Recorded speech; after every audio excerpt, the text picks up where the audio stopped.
What's up, folks? How's it going? I'm going to do something a little bit different today. I had a friend over and I was showing her some of my books, and I thought I should show the people on YouTube some of these books. They've never seen the books, so I'm probably going to do a couple of book videos. This one we're just going to focus on some of the old books that I have. I have behind me about 10 old books, all around 100 years old or older. In no particular order.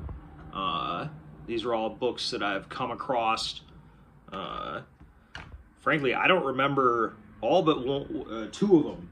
I can remember where two of them came from, because one of them I just bought, and the other one I remember buying as a elementary school kid from an elementary school in Redford that I went to, and they were selling some of their old books. So I remember that. But a lot of these other ones I think I found while I was scrapping. But so we'll just start off with this one right here, which caught my eye on account of the wonderful cover on it here. Of course, this is backwards, but this is The Life and Achievements of Admiral Dewey by Merritt Halstead.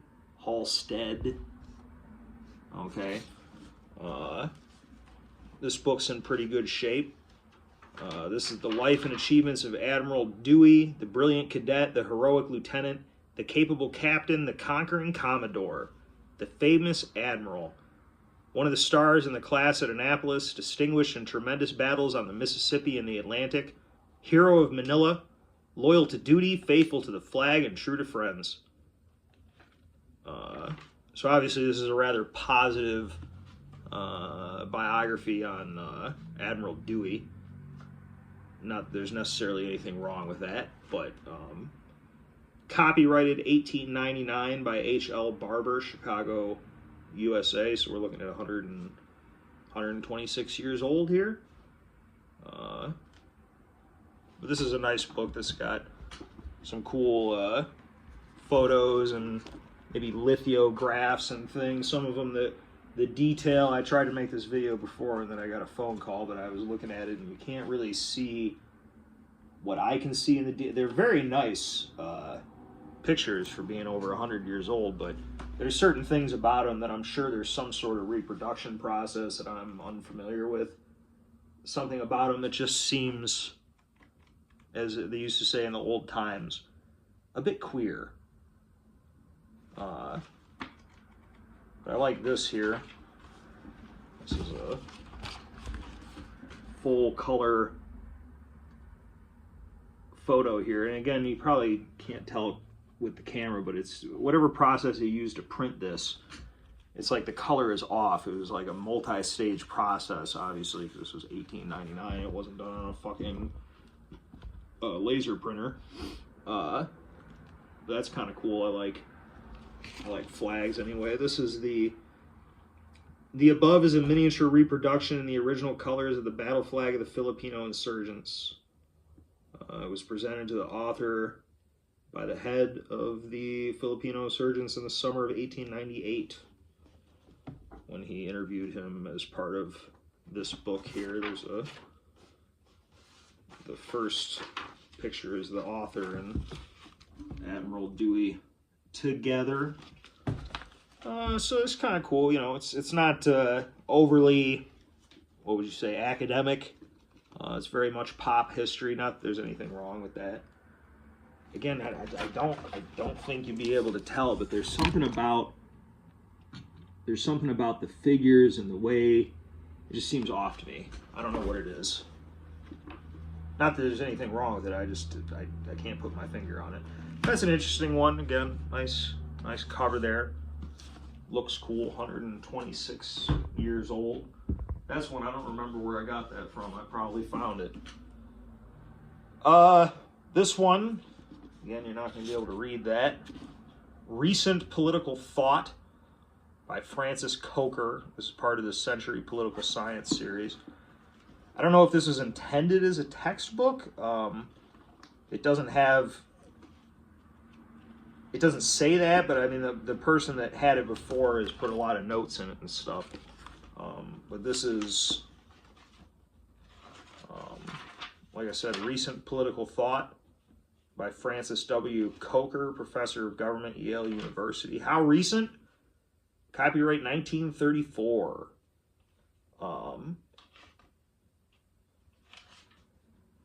This book is kind of cool because I haven't read it cover to cover, but I've looked at parts of it. What's interesting about it is that it's the time period this in. So first of all, the older books tend to be more, older textbooks and just older reference books tend to be more straightforward. What I like about this is mid-30s, so there's a lot of, so you're going to see like part 1, Socialist Doctrines, Karl Marx, Marx's Science of Socialism, Socialist Movement and the Orthodox Followers of Marx Before the World War, Democratic and Evolutionary Socialists, the Fabian Socialists, the Nationalism of Fabius and Revisionists, Socialists of the Soviet era. They'll go on to the Syndicalists. You Hearts of Iron players might be familiar with the Syndicalists, the historical background of French syndicalism, the new syndicalism in France, the Guild Socialists, the Fascists, the pluralist attack on the state sovereignty, the attack on democracy. So a lot of really interesting stuff in here. And since it's from the 30s, it isn't, it's criticisms of fascism, and because it is, you know, it's written from a liberal democratic standpoint, but it's criticisms of fascism and socialism and such like that. Communism are not as, you know, tainted or altered by the events of World War II and the Cold War and stuff like that. So it's interesting to see a Western take on these movements before World War II. But, you know, this book's, what, 91 years old? This is a pretty good one. I like these old information books. Recent Political Thought, 1934. This one's a little bit more of a fun one. This is one I know where it came from because I just bought it recently for $3 from the St. Vincent de Paul. This is The 500 Hats of Bartholomew Cubbins by Dr. Seuss. This one was published to Chrysanthemum Pearl, aged 89 months going on 90. Copyright 1938 by Dr. Seuss. And I like the limited use of color because it's the red hat, so the only color you'll see in the various illustrations is the eponymous red hat. You know, some pretty good shit in here. I'm also offering, if anybody's looking for a channel where I read Dr. Seuss, we can do that. Some of the hats with some arrows in them, you know. The cover's not in the best shape, but it is what it is. It's a child's book. It's amazing that anything could last that long. There's the fancy red hat. That's fun, right? The 500 Hats of Bartholomew Cubbins. I'm pretty sure Dr. Seuss is illegal now or something. Some kid is drawn on it. But that's still pretty cool. What else do we got here? This one is a textbook. This is interesting. This is Beginning Chemistry and Its Uses. This is by the Roe Peterson and Company. It's old, well worn, but I like these covers. This is copyright 1927. So if the world ends, what I know, if I'm the last person on Earth, this is chemistry in 1927. But I found this one when I was scrapping, and I picked it up because it was old, but what was really interesting to me is this was like a local thing. This shows how education was a little bit more local. Just from the preface here, the rapidly increasing importance of chemistry and other sciences and all the various arts and industries has greatly stimulated interest in the subject in secondary schools. This growing interest inspires and justifies a demand for a better textbook for such schools, etc. In selecting and organizing the subject matter for the course of young students of only average ability and without any special preparation have been kept constantly in mind. Great care has been taken, especially in the earlier part of the course, to utilize probable general information of the student, to make the presentation as simple, concrete, and and definite as possible, to explain necessary technical terms when they are first used, and to show practical applications of facts and principles as they are developed. The special needs of certain schools and of certain students in regular schools have been anticipated by 2 chapters, one on the applications of chemistry to agriculture and one on the uses of chemistry in the home, a special reference to the chemistry of foods. Grateful acknowledgments are made to all of the primary teachers who helped in planning and revising the manuscript.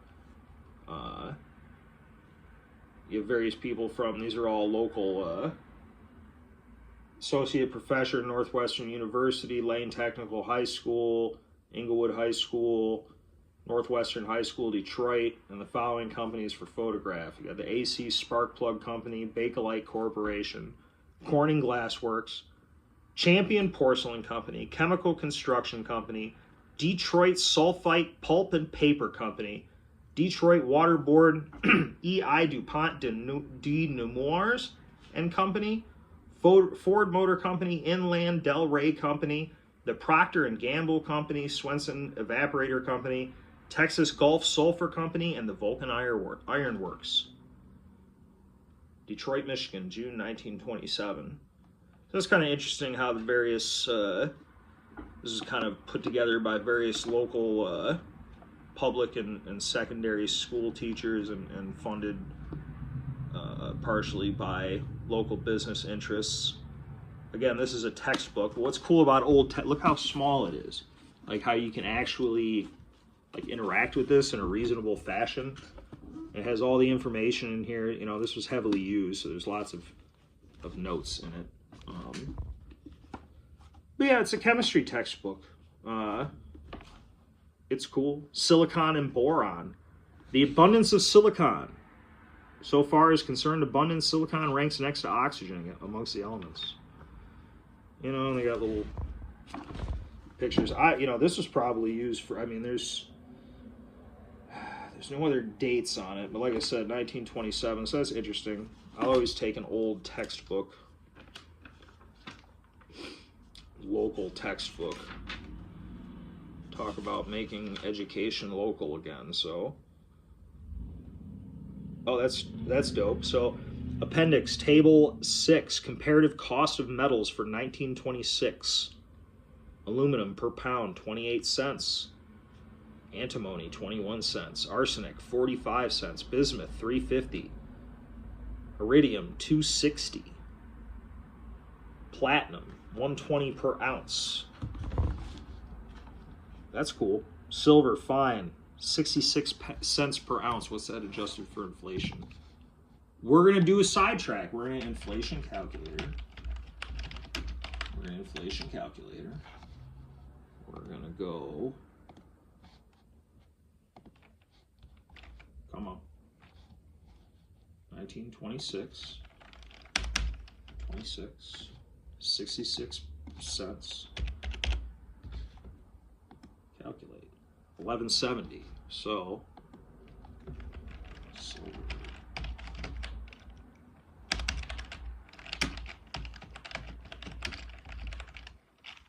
per ounce. 31.74. So you really only seen a 3-time, even adjusted for inflation. You've seen a tripling of the price of.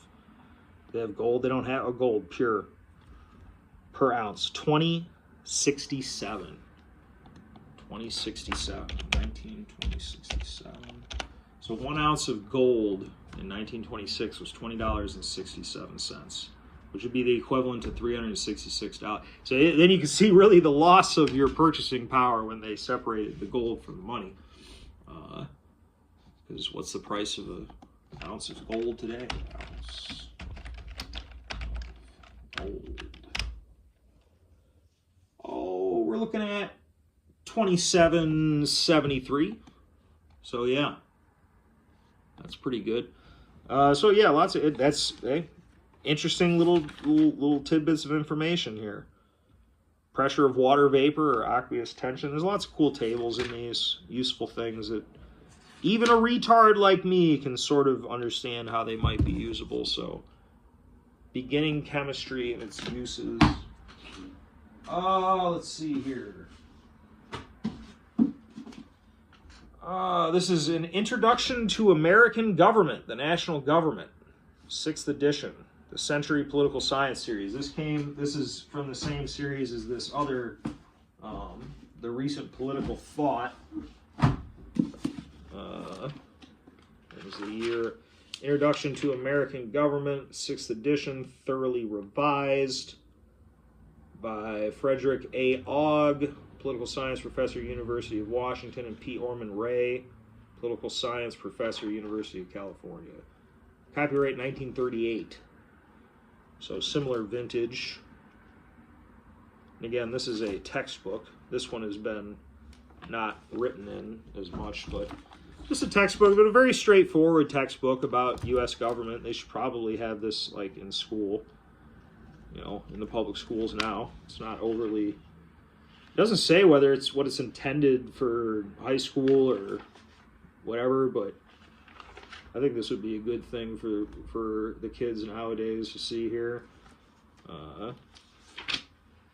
Constitutional groundwork, the federal system, citizenship and private right, instrumentalities of popular control, people as voters.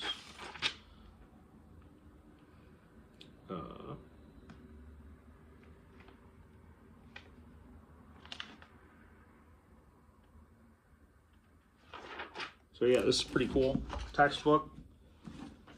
Always looking for more textbooks. Got one other textbook here.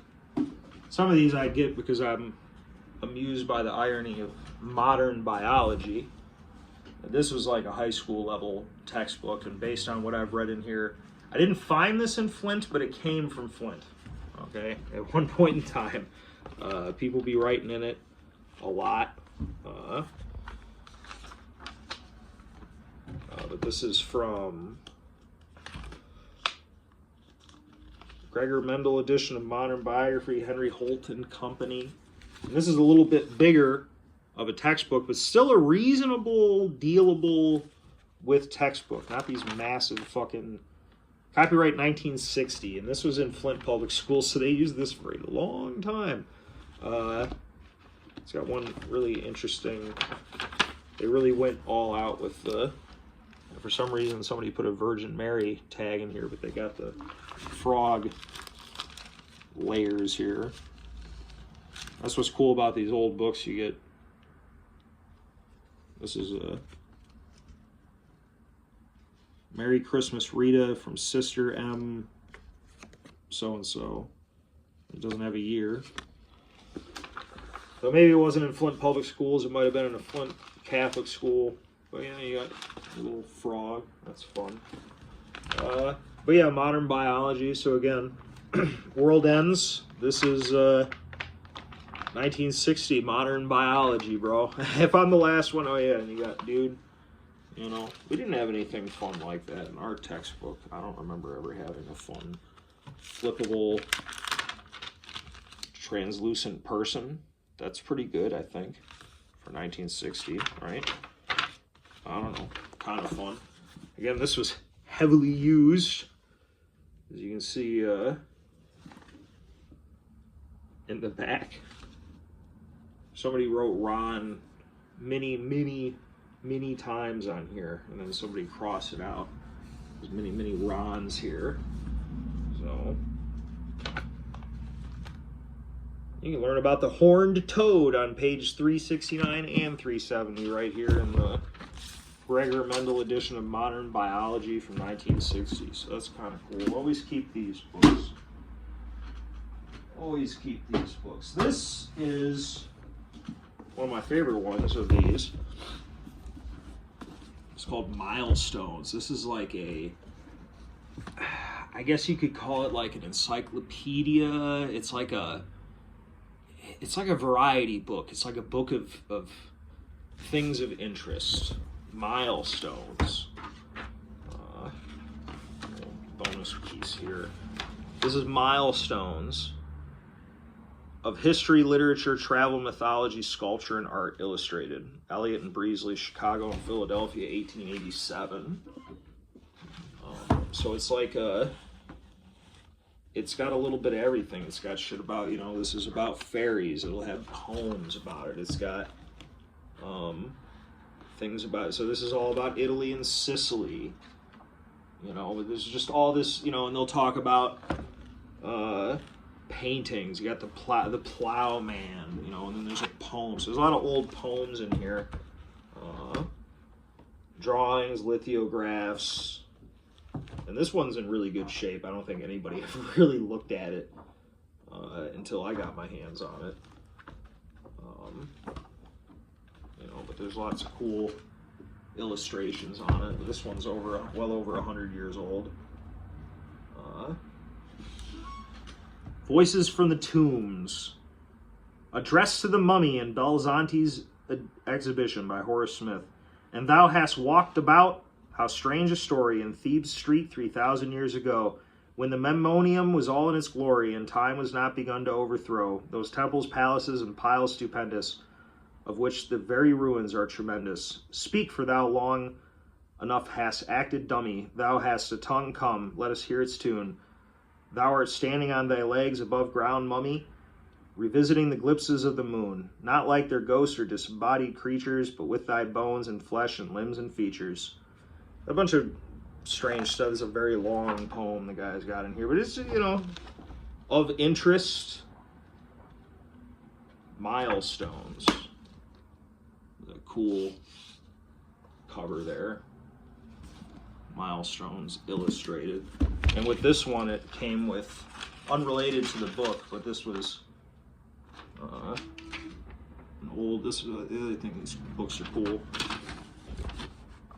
Edward C. Wendt and Company, General Music Dealers. To the musical profession. Newport, Kentucky, December 1st, 1891. We desire to call your attention to our new march just published. The OIH Grand March of F.A. Fillmore, which we wish to get into the hands of every music teacher in the United States and Canada. And in order to introduce the same, we have decided to make the following offer. If ordered before January 1st, 1892, we will send it with Baker's Open Book Holder. The regular price of the march is 35 cents, and of the book holder, 25 cents. But we will send them both at the price of the music alone. We do this simply to introduce them, knowing that if you have once used them, orders for more will follow, much like a drug dealer. Hoping to be favored with your sample order, we remain very truly yours, Edward C. Wendt and Company. P.S. Just from the press, they have My Bonnie Love of Old. I've seen some, haven't you? Yeah, 1891, so that's kind of cool. People put these old things in the old books, and then you get to find them. That's Milestones. Just a couple more here. Another fun one. I don't know how old this is. I'm not saying it's 100 years old. It probably isn't. But this is an old Fantastic Four in the House of Horrors. It's like a mini book. It doesn't have a year on it. But it has a catalog in the back for more. These were Big Little books. So that's kind of fun. In the front, if I can move this thing out of the way, you can see that it cost, might be able to see that it cost 39 cents at one point. So I'm not sure the age. Maybe some comic book person could tell me. I haven't looked it up because I don't really care that much, but it's kind of cool. Big Little book. So that's another old book. These are interesting. These are both by the same author. These are by Reverend Charles Coughlin. You might know him as Father Coughlin. Charles Coughlin was a Catholic priest. He was kind of like, I guess though this isn't exactly correct, I guess the best way to describe him would be like the first Rush Limbaugh. He had a radio show that he broadcast, and it was like the most popular show by a huge margin, like across the country. He broadcast from a Catholic church in, I don't know if it was in Bloomfield or it was in Roseville. Or it was in North America. It's at the Shrine of the Little Flower on Woodward Avenue. An interesting church there, but he he was quite a popular figure, but his broadcast was banned during World War II because he was considered to be right-wing or to have Nazi sympathies. But it's a little bit complicated, but of interest nonetheless. These are 2 publications by him. One of them is Money, Questions and Answers, and another is a series of lectures on social justice. March 1935. Front cover of this is not in the best shape. Published by the Royal Oak, Michigan. The Radio League of the Little Flower, Royal Oak, Michigan, March 1935.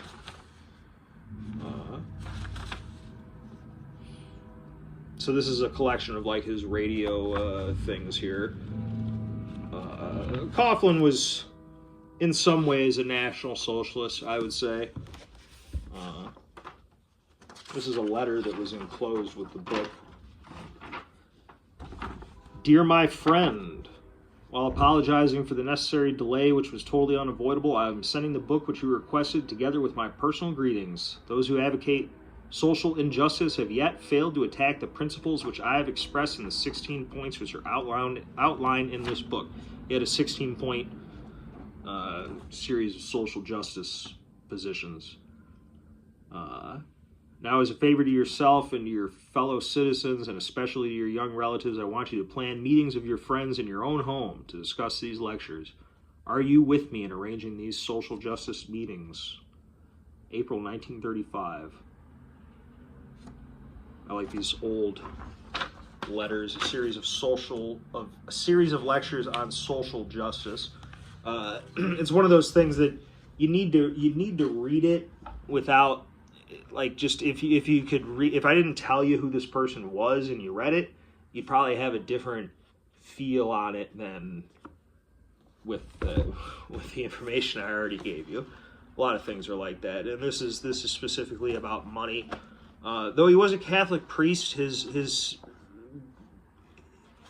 radio show was more political than it was religious. Though there was a religious angle on it, but this is a particular interest, not just to me because I'm a local, but of national interest. But there's always been something up. Michigan and the Detroit area has always been a hotbed for kind of out there political things. You know, the Nation of Islam.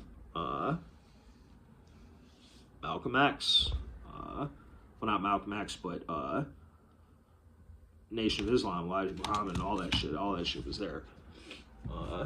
So one extreme to the other, you got them all. So this is just a little bit of that history. Charles Coughlin, and then this is the oldest book I think that I have. We'll close it off with this. Kind of an odd one. This is one I remember buying. I remember buying this in 3rd grade from my elementary school in Redford that I went to at the time, B. Beck Elementary School. And I don't know what I bought it for. It couldn't have been very much. This was Michigan School Reports. You won't be able to read that. Michigan School Reports, 1855, 56, 57, published 1858. So this, the title is a little bit misleading because this is reports of the Superintendent of Public Instruction of the State of Michigan for the years 1855, 56, and 57, with accompanying documents, including reports from the University of Michigan, the State Agricultural College, the State Normal School, incorporated academies, colleges and seminaries, union schools, etc., etc. There's 2 etc.'s because there's a lot of shit in here. Lansing, Hosmer, and Kerr printers to the state, 1858. I mean, this is everything about the public institutions of the state of Michigan in 1858. More interesting than you think it would be. I mean, very detailed. This is great stuff for, like, if you're in college, especially if you're, like, in community college and doing some, like, those early classes, when you're doing a paper, okay, if you can cite something like this, I'm telling you, unless your professor is a fucking just totally checked out, if you can cite something weird like this, that's going to make them all tingly and shit. Because they've seen the same top 5 Google searches for decades now. So you hit them with the Michigan School Reports, 1858, you know, fucking page 111, you know, and then they go, well, where the fuck is that? And then you show it to them. It's got a nice index here, but this is 650 pages of detailed school information and state information on the state of Michigan. So this would be what, 140, 50, 65, 167 years ago, right? I did that math. You can tell I went to public schools in Michigan. 167 years. Anyway, so that's some old books. I figure I'll do another book video with some of my collection of various fiction books and some other historical books and things of that nature. But hope you folks are having a good time. I'll talk to you later.